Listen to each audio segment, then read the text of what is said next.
Welcome back to part 3. In this section, we'll discuss registry safety and best practices.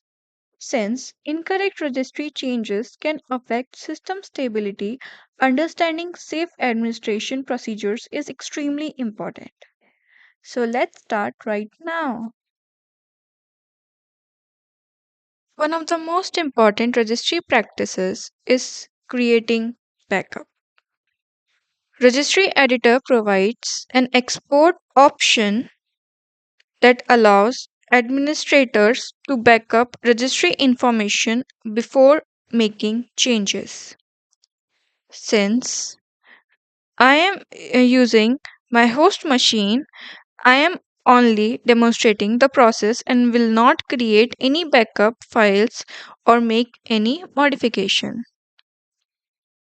Registry Editor also includes a search feature.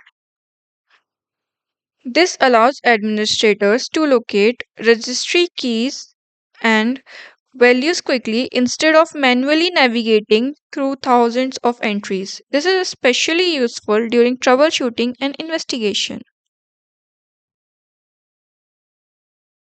Before making registry modification in real world environments, always create backups, document changes, and test them in lab environments wherever possible. These practices help reduce operational risk and improve system reliability.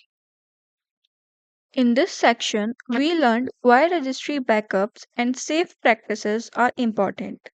In the final part, we'll explore registry usage in IT administration and cybersecurity investigations. Thank you for watching, and I'll see you in part 4.